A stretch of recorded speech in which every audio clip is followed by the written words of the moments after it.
Hi everybody, David Haller, Superintendent of Schools. Hope everybody's been having a nice summer and is looking forward to the 23-24 school year. We're building on some successes we had in 22-23. One being our attendance has improved in every building across the district, 2 to 3 percentage points, and we appreciate our scholars, our parents and guardians for making daily attendance a priority. We contend, as we always have, there's a direct correlation between daily attendance and success in school. So to further that initiative, we're continuing to partner with the City of Gloversville to offer busing. The city, due to a replacement of a bus, they're unable to get a bus the same size as the one we used last year. So the city's actually going to be reducing their offerings of pickups for the middle school, high school, and they're going to be focusing on Kingsborough Avenue from State Street to Fulton Street. There will be 4 stops between State Street and Fulton Street, serving the eastern side of the City of Gloversville, and the district is working to provide a bus between State Street and South Main Street for our secondary scholars who would mainly serve those on west of Kingsborough Avenue or somewhere near Main Street. So our hope is to continue to grow our attendance across the district. We would love to see our attendance in the roughly, rather than 90%, we would love to see it between 93-94% daily attendance. The state's expectation is to hit 95, and we hope to be there in a couple of years. But without your support and daily partnership, that's going to be difficult to achieve. Another district priority for the 23-24 school year is something that's self-evident. It's relationship building. We contend that without positive relationships, it doesn't matter how much technology or instructional preparation and expertise we have, without relationships, positive relationships with our scholars and their families, our efforts are not going to be maximized. So one of the things we're going to be continually working with our staff on is to build positive relationships with your children and with parents and guardians. We're going to ask our teachers to make a concerted effort to reach out to families of scholars on a regular basis, whether it be through email, through phone calls. The first time parents and guardians hear from their child's teachers should not be to discuss behavioral concerns. It should be to talk about the positive attributes that our children have. So relationships among our staff, we want our staff to work in a collegial professional environment. Working with your children, we want relationships to be professional and positive, yet very friendly and engaging. And also that partnership between the home and the school is essential to ensuring your children's success. Whether it be in kindergarten, in the elementary buildings, or in the secondary 11th and 12th grade, we contend that parents and school officials and teachers working together is going to result in a positive impact, positive outcome for your children. That's a proven recipe for success, and we appreciate your partnership in bringing this to fruition or maximizing our efforts. And one of the things that Dr. Wojcicki is going to talk about, some of our priorities in-house, but one thing that I will mention is we're going to be working with staff on something that I'm sure everybody's come familiar with in recent months or years, is the impact that artificial intelligence is going to have in society and for our purposes in education. Artificial intelligence is a new development in the world in recent years. It's still in its infancy, but it's developing and growing very quickly. And how we assess learning has to be reconsidered and rethought, especially in the secondary level, where children can utilize artificial intelligence to provide answers to written responses and things like that. So that's something that we're going to prioritize with our staff. Our students or our scholars will not be encouraged to utilize it during the school day, but at the same time, we cannot ignore its implications. It's regular usage in the private sector and in society at large, and we are going to do our best to learn how to manipulate it, to ensure that our scholars are able to interface with it responsibly, recognize it for its strengths, and also develop skills that allow them to continue to flourish as individuals with the soft skills that technology are not going to replace. So human interaction is something that is is paramount to the success of the next generation, but also knowing how to properly utilize the technology available is our challenge. And we look forward to continuing that dialogue both with our staff and with parents and guardians about how we're going to navigate this new development in our society.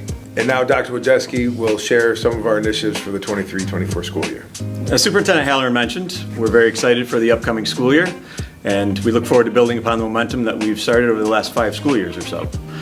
One of the factors that I think many of our school community members are aware of is that it's a challenge now more so than ever to hire high-quality faculty and staff. So our approach to this issue is to look at the job satisfaction of our current employees as well as our new hires. We're focusing on a program called the Career Factors, and that's something that a consultant of ours, Sam Feeney, has established. He wrote a book on this topic. It looks at the various factors that go into our career satisfaction, and we'll be working on this throughout the course of this school year. But we're looking to hire and retain, of course, the highest quality educators we can for our scholars, and that benefits our entire school community. In addition to this, we are also focusing on the career development of our scholars at the secondary level. School Links will be a program that we implement this year. School Links is an online platform that exposes our scholars to a wealth of opportunities both in and out of the classroom, shows them various different careers that are available to them locally as well as regionally. And we look forward to working with that throughout the course of this school year and beyond. Our school counselors have received a great deal of training in this at the secondary level, and they'll be working with their students throughout the course of this school year, pushing into classrooms, and it will be a focal point of their advisement meetings with students during the 23-24 school year.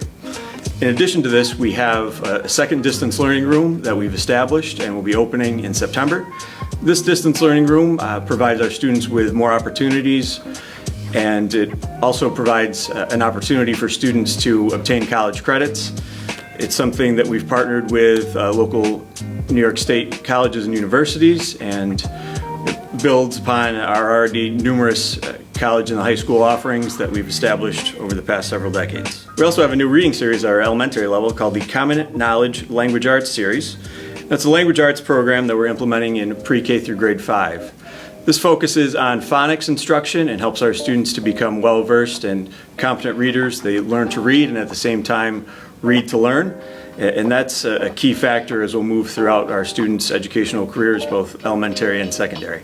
The focal point throughout this is exposing our students to curriculum that is unique, is engaging, and helps our students to develop that love of reading that we all hope they possess by the end of their schooling career here with us in Gloversville. As with any new program, there'll be some challenges, but we're providing a great deal of professional development for our faculty and staff, and our principals are becoming well versed in this program as well. So we look forward to the results, and our student achievement will blossom as a result of this program. We're very confident in that. As part of the CKLA curriculum at the elementary level, we've established a What I Need block called the WIN block, and this focuses on individualized instruction for students based upon their varied needs. So if a student needs some enrichment at the 4th grade level, they'll be provided with some materials that will help them blossom and grow. And some students who need some remediation to improve their skills, both reading and otherwise, they'll be provided with some different materials and some focused instruction that will help them grow throughout the course of the school year and be as proficient as possible. I'm really excited about that addition because I think it's paramount that we meet the needs of our scholars that are talented and gifted. We know we have a lot of students who are behind grade level, but meeting the needs of those kids who are on grade level or above grade level is something that I know that we've struggled to achieve in recent years, so Yes, I'm thrilled that that's going to be a part of it. In this time, this block will be built in each day, and that time will be really focused again on individual students' needs, and we look forward to the results. And this is something we've heard from parents and guardians over the years. What is the district doing to meet the needs, especially at the elementary level? Secondary level, we have AP and college placement courses, but really this is a elementary initiative that I think parents and guardians would be thrilled to hear about from their children. Last thing I just want to mention is the ongoing capital project. We're just sent a letter to staff saying that the majority of the work that was disruptive is coming to a conclusion, including Kingsborough Elementary School on 11th Avenue. That street has had a gate covering half of it for the summer, and I know it's caused some frustration, some consternation.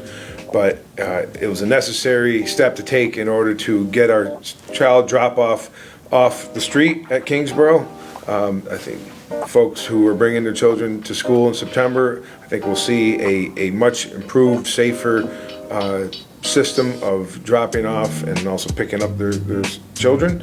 One thing I do want to point out to people who bring their children during dismissal or arrival is when the bus is in front of the school and you see the arm out with the stop sign up, even though the bus is going to be off the street, traffic needs to stop. That's a DOT regulation. There is no separation between the bus stop and the street. So traffic, two-way traffic, which will be 24/7 as long as the city agrees. We built this project so that street does not need to be one way during arrival and dismissal anymore, that it can be a two-way 24/7 street. But when those bus arms are out and the flashers are red, please abide by the traffic laws and stop until those arms are retracted. Otherwise, you'll see new playgrounds at all of our elementary schools, new secure vestibules at all 5 buildings, new roofs, new corridors, new learning spaces. Very excited, new fencing, very excited about the changes that we've brought to fruition with this project. It was designed to address safety, functionality, and obviously the aesthetics of the district. So we feel like we're in a great place with the buildings and grounds. The project will continue in smaller areas throughout the coming school year, but it will not be impacting education whatsoever. So with that, we hope everybody has had a great summer, enjoys the last few weeks. Hopefully the sun shines, continues shining as it is today. And please reach out to your building principals, reach out to your child's teachers, and Dr. Jeske and I are always available to answer any questions or concerns you may have. Look forward to seeing everybody. Have a great school year.